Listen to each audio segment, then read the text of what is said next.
America's isolation strategy backfired because it was built on a fundamental misreading of the world's evolving political landscape. For decades, the United States enjoyed a position of unparalleled influence, dictating terms of trade, security alliances, and diplomatic protocols. It assumed that its global dominance was self-sustaining, immune to change, and unquestioned. But in recent years, a shift began, a shift not just in power, but in perception. The U.S. chose to withdraw from certain international responsibilities and agreements, attempting to consolidate its strength inwardly while selectively engaging with the world on its own terms. This was framed as strategic realignment, a focus on national interest, and a reassertion of sovereignty. However, the real-world impact of this approach was isolation, not leadership. Washington expected its absence in global affairs to be met with concern, perhaps even desperation. It assumed that its allies, partners, and emerging powers would wait for its return to the table, that they would refrain from making independent moves out of loyalty, fear, or dependence. But that expectation proved deeply flawed. The rest of the world didn't stall, it adapted. New partnerships were formed, new strategies were pursued. Countries like India, instead of retreating or complying, took the vacuum as an opportunity to assert their agency. The belief that global power could be hoarded or that leadership could be imposed unilaterally no longer holds. In attempting to withdraw and dictate simultaneously, America exposed the contradiction in its approach. It created space that others were ready and willing to fill, not as proxies or puppets, but as equals. What made this backfire particularly striking was the speed and confidence with which countries like India stepped forward. The United States underestimated the readiness of others to take initiative, to reshape global alignments, and to do so without American approval. The result was not chaos but rebalancing. The isolation strategy also unintentionally weakened America's soft power. Its image as a reliable global leader eroded, and nations began questioning whether Washington's commitments were as durable as its rhetoric. The trust deficit widened, and in international affairs,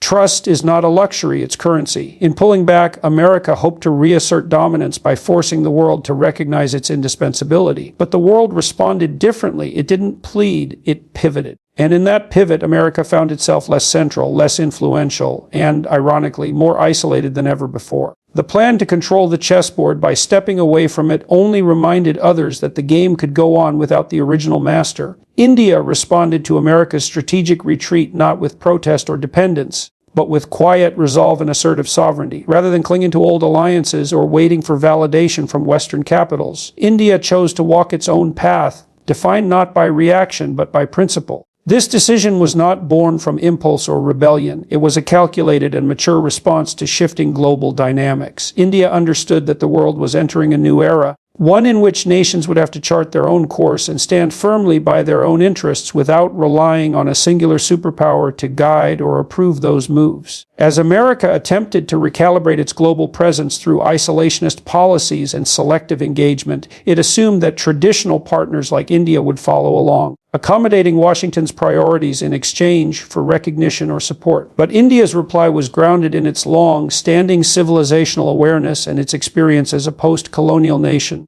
Sovereignty is not something to be outsourced or compromised. Rather than submitting to pressure, India diversified its diplomatic relationships, deepened regional partnerships, and expanded its economic and technological ambitions with a clear message: it would no longer be a junior partner in someone else's strategy. This bold posture was not aggressive, it was confident. India did not reject engagement with the West, but it made clear that it would do so on its own terms. Whether in matters of defense procurement, trade negotiations, energy policy, or global governance, India insisted on equality and mutual respect. It refused to be pulled into exclusive blocs or become a pawn in superpower rivalries. The response was rooted in pragmatism, not ideology. India maintained relationships with both East and West, negotiated deals that served its development goals, and crafted a foreign policy that reflected its own values and priorities, not those handed down by others. India's actions revealed a deeper transformation. It no longer saw itself as an emerging power waiting for permission to rise. It saw itself as a rightful stakeholder in the global order, with the legitimacy and capacity to shape outcomes. That mindset changed the tone of international diplomacy. Washington was no longer speaking to a subordinate. It was now engaging with a peer. In asserting its sovereignty, India reminded the world that autonomy is not the same as isolation and cooperation does not mean submission. Its response was not just a refusal to be sidelined. It was a declaration that leadership in the 21st century must be earned through respect, not imposed through pressure. The global power structure has undergone a profound transformation, moving steadily away from a unipolar order dominated by the United States toward a multipolar world where influence is more evenly distributed. This shift is not a sudden upheaval, but the result of a long and complex evolution, accelerated by geopolitical miscalculations and changing national aspirations. The unipolar moment that followed the Cold War, where the United States enjoyed unmatched military, economic, and cultural dominance, created the illusion of permanence. Many believed that the liberal international order built around American leadership would continue indefinitely. However, history does not reward stagnation, and other nations, particularly emerging powers like India, China, Brazil, and others, began to assert their presence more forcefully on the world stage. In this new configuration, power is no longer centered in one capital or controlled by a single narrative. Instead, it is spread across regions, cultures, and interests. Nations are forming their own networks of influence, crafting independent strategies, and engaging with the world through the lens of mutual benefit rather than ideological alignment. India, in particular, has become a symbol of this multipolar shift. It engages with both the West and the global South, partners with diverse economies, and participates in multiple diplomatic forums, from BRICS to the Quad, from the SCO to G20 leadership. It does so not as a balancing act, but as a deliberate choice to expand its strategic footprint without being trapped in binary loyalties. The emergence of a multipolar world challenges the traditional assumptions of global governance. It questions the legitimacy of unilateral decisions and exposes the limitations of institutions built to reflect an outdated hierarchy of power. Countries are no longer content to be passive recipients of policy decisions made elsewhere. They are demanding a voice, a stake, and a role in shaping the future. This redistribution of influence is not just about military strength or economic size. It is also about ideas, values, and the willingness to act independently. It creates a world where leadership must be earned through cooperation, credibility, and competence, not imposed through coercion. America's failure to adapt fully to this new reality has left it struggling to define its position. Attempts to preserve dominance through exclusionary policies or strategic retreats have only highlighted its declining centrality. Meanwhile, India and others have shown that rising powers can lead without imitating the old model. The age of singular dominance has given way to a more complex and fluid international order where success depends not on control, but on connection, collaboration, and the ability to navigate diversity. India's rise on the global stage has not been the result of external patronage or inherited privilege. It has been built layer by layer through self-reliance, resilience, and relentless pursuit of national development. Unlike many nations that depended heavily on foreign aid, military alliances, or externally imposed economic models, India chose a different path, one that involved embracing its own complexities while carving out a vision uniquely suited to its civilizational identity and modern aspirations. This rise was not orchestrated by others. It was authored from within. From the early years of independence, India prioritized democratic governance, scientific advancement, and institutional stability, even while facing poverty, partition, and geopolitical isolation. It built its democratic structure not under the protection of a superpower, but in the middle of an uncertain and divided Cold War world. As the global economy shifted in the 1990s, India reformed itself not under pressure but from necessity. It liberalized, adapted, and opened up on its terms for its people. Unlike client states that traded independence for assistance, India managed to remain strategically autonomous while participating in global systems. Technological progress has become a defining feature of India's rise. The country has launched satellites, developed world-class IT services, and is now becoming a serious contender in semiconductor production, artificial intelligence, and digital public infrastructure. Its digital economy, driven by 1 billion smartphones and one of the largest biometric ID systems in the world, was not imported from abroad but developed by Indian minds for Indian needs. These capabilities have enhanced not just India's self-confidence, but also its credibility among other nations looking for partners who are not just consumers of innovation, but producers of it. India's military modernization and strategic partnerships reflect the same principle. While it engages with the United States, Russia, France, and others, it does so as a buyer with agency, a partner with leverage, not as a dependent nation seeking approval. It builds its own defense systems, expands indigenous capabilities, and strengthens border security with a clear understanding that true sovereignty requires domestic strength. In energy, agriculture, education, and healthcare, the same philosophy applies. Growth must be earned, not borrowed. This approach has redefined how power can be attained and expressed in the 21st century. India's ascent challenges the notion that emerging nations must follow Western blueprints or seek validation from established powers.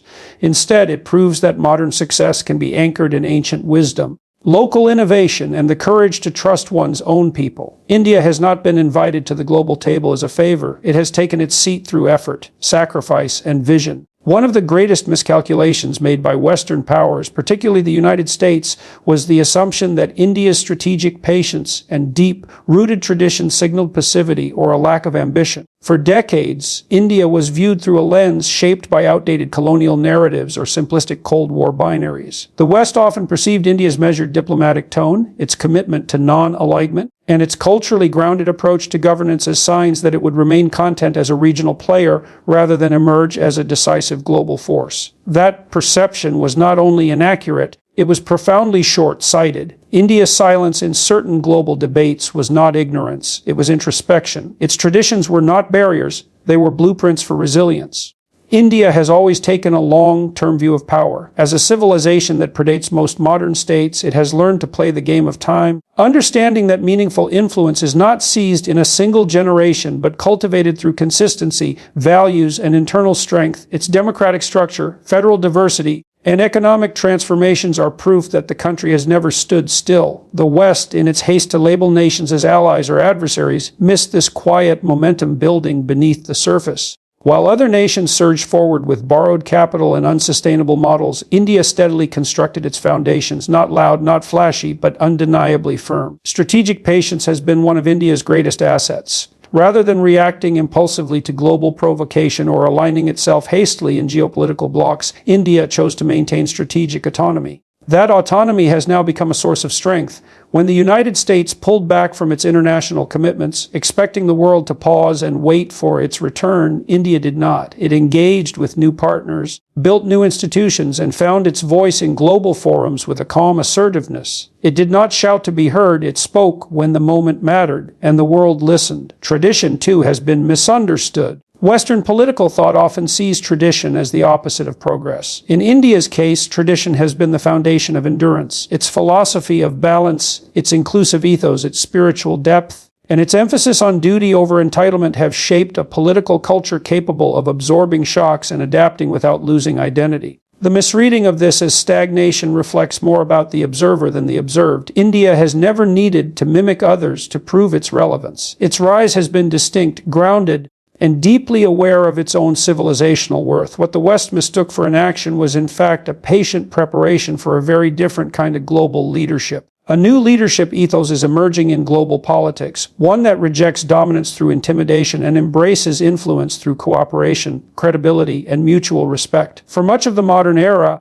leadership on the world stage was shaped by the projection of hard power, backed by military might, economic leverage, and the ability to isolate or coerce. That model, though effective in the past, is now proving unsustainable and increasingly irrelevant in a world where connectivity, information, and self-determination are redefining what it means to lead. In this changing landscape, India's rise offers a striking example of how leadership can be reimagined not through force or fear, but through legitimacy, responsibility, and balance. India's global conduct has demonstrated that it does not seek to dominate others or impose its model. It does not present itself as the center of moral authority or demand ideological conformity in return for partnership. Instead, it advocates for a world of equals, where cooperation is earned and trust is built over time. In multilateral forums, India has consistently pushed for reforms not to benefit itself alone, but to democratize decision-making and give voice to nations long sidelined in global institutions. Its development partnerships in Africa, Latin America, and Asia are rooted in capacity,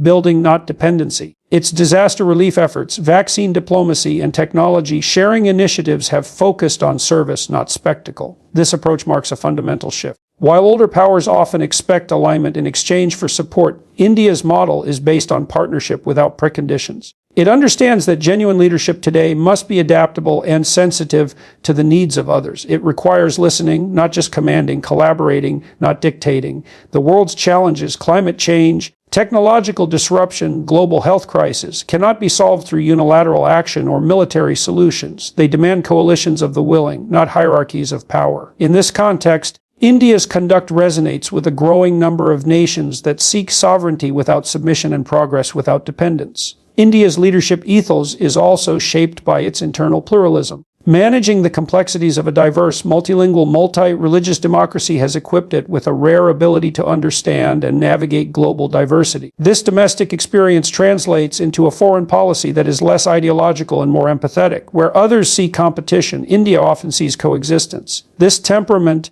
informed by both modern statecraft and ancient wisdom, offers a model of leadership that is firm but not aggressive, visionary but not self-righteous. In an increasingly multipolar world, this balanced approach is not just refreshing, it is necessary. The age of single-handed leadership is fading, and India's example shows that influence built on respect, consistency, and principle can endure far longer than influence built on fear or control. Ladies and gentlemen, the world we once knew, divided into leaders and followers, ruled by a single center of gravity, is fading. America's attempt to isolate itself while maintaining dominance was not just a strategic error, it was a profound misunderstanding of the moment we are living through. The age of dictated alliances and unquestioned influence is over. India's bold and principled reply has not only stunned Washington, it has redefined the rules of engagement. By refusing to be boxed in, by choosing sovereignty over submission, and by leading with quiet strength rather than loud proclamations, India has shown that power today lies not in coercion, but in conviction.